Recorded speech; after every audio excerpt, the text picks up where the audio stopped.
अब जो प्रसंग चल रहा था, दास आपको बता रहा था कि अब आपको वो अनमोल वस्तु मिल गई है जो आज तक किसी को प्राप्त नहीं हुई। आपका भक्ति धन थोड़ी ही साधना से अत्यधिक बन रहा, संग्रहित हो रहा है, और इसी भक्ति धन से आपको यहाँ की भौतिक सुविधाएं भी प्रयोग करनी है और आगे चलने के लिए भी इसको सुरक्षित रखना है, इसको बांटना नहीं।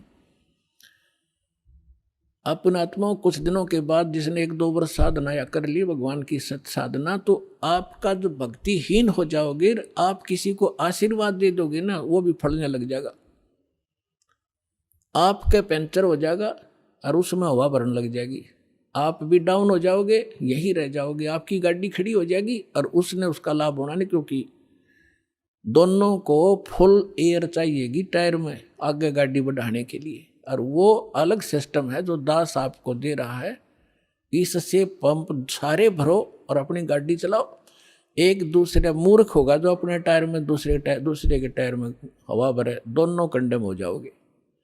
तो इस साधना से हम ऐसे बिगड़ जाते हैं।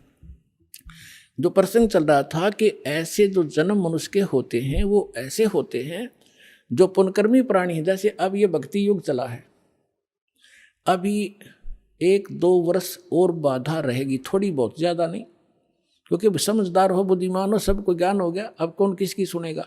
फिर 1-2 वर्ष के अंदर पूरे विश्व में फैल जाएगा, सब आपके साथी समर्थक हो जाएंगे, फिर बातें खत्म हो जाएगी।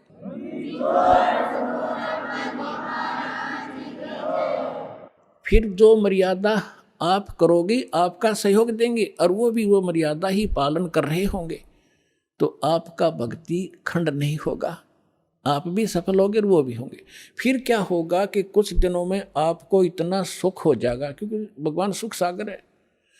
तो ये सावधानी बरतना कि इस सुख में परमात्मा से दूर ना होना, क्योंकि ये सुख मालिक से दूर करता है, और उसको होगा जिसका नाम खंडित हो जाएगा। या सांसारिक सुख, जैसे किसी व्यक्ति का नाम खंडित हो गया या किसी कारण से उसने नाम त्याग दिया, 2-3 वर्ष साधना करके वो चला गया, अब उसको फिर भी सुख हो रहे हैं और वो भक्ति भी दूसरी करने लग गया, या भी छोड़ दी है, या यही मंत्र कर रहा है, उसने आना बंद कर दिया है, तो वो कनेक्शन तो कट गया। आगे चार्जर नहीं है उसका, लेकिन पिछला चार्ज जो बैटरी है वह काम कर रही है। अब वो काफी अच्छा चार्ज हो गया तो घने दिन भी काम कर देगी, लेकिन वो ये सोच रहा होगा कि मेरा क्या बिगड़ गया। अब फिर बिगड़ेगा, जब ऐसा बिगड़ेगा कि किसी प्रकार समझ में नहीं आएगा उसके। अब इतना ज्ञान दिया जाता है, मैं कोई बालक नहीं या वैसे थूक बिलो हूँ, कोई लालच हो मुझे। 2 रोटी भगवान ने दे रखी थी, जेई की नौकरी थी, बढ़िया काम चल रहा था, परमात्मा ने पहले भी ठीक से घर में गुजारा, ऐसे जन्म दे रखा था जहाँ रोटी टाइम पर ठीक मिले थी। तो दास ने पता चला कि मेरे जैसे दुखिया सारे ही हैं जिनको भगवान की चाह हर धक्के खा रहे हैं। मुझे पता लग गया, तो सबको आवश्यकता इस भगवान की, इस ज्ञान की। तो इसलिए दास ने इस पर कदम उठाया। तो इस प्रकार जैसे आप जो सफल होगे। और एक बात और ध्यान रखना,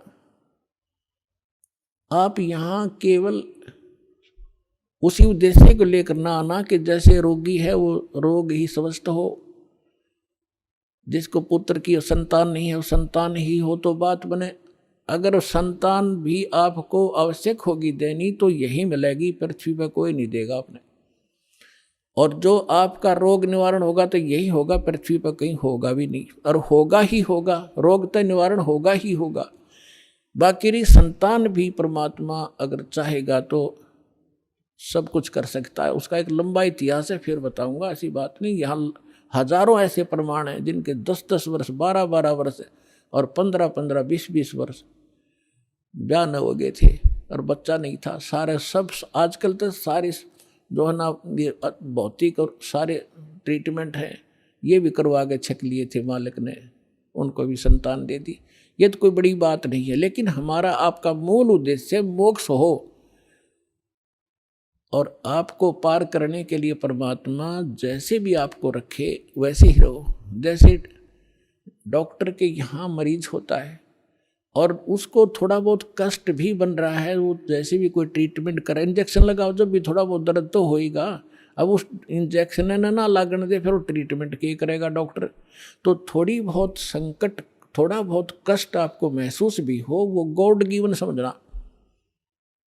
किस लिए? परमात्मा हमें उदाहरण देते हैं अपने ऊपर ही। कहते हैं कबीर सुख के माथे पत्थर पड़ो, जो नाम हृदय से जावे, बलिहारी व दुख के जो पल पल नाम रटावे। परमात्मा कहते हैं तुम ऐसे मांगना मेरे से कि हे भगवान, इसे सुख के आग लगो जिस जो आपसे दूर करे। हे परमात्मा, ऐसा दुख बलिहारी उस दुख के, ऐसा दुख बना रहे जिससे आपकी याद बनी रहे, ऐसा सुख ना देना भगवान जो आपसे दूर करे। तो आप ये समझ लेना, छोटी मोटी जो ठूठा आपका रख रहेगी ये गॉड गिवन होगी, ताकि वो मन बकवाद ना करे, इसने मौत दिखे जा, और तभी ये भक्ति करेगा, ना करने ना दियो। ऐसा खतरनाक एलिमेंट है ये। तो पुणात्मा, ये परमात्मा का ट्रीटमेंट चलेगा जब आप इसकी शरण में आगे। डॉक्टर के हॉस्पिटल में एडमिट एक पेशेंट अपनी चलाओगा तो वो रोग नहीं कटवाना चाहता, वो तो बकवाद कर रहा है, व्यर्थ में टाइम वेस्ट कर रहा है। तो आप यहाँ आगे हो, भगवान कोई बालक नहीं, आपके भविष्य की जानता है। आप सुन रहे थे जगत गुरु तत्वदर्शी संत रामपाल जी महाराज जी के मंगल प्रवचन। अधिक जानकारी के लिए विजिट कीजिए हमारी वेबसाइट www.jagatgururampalji.org। संत रामपाल जी महाराज जी के शुभ आशीर्वाद से पूरे विश्व भर में 500 से भी ज्यादा नाम दीक्षा केंद्र हैं, जिन पर संत रामपाल जी महाराज जी द्वारा ऑनलाइन निशुल्क नाम दीक्षा दी जा रही है। अपने नजदीकी नाम दीक्षा केंद्र का पता करने के लिए संपर्क करें 8222880541।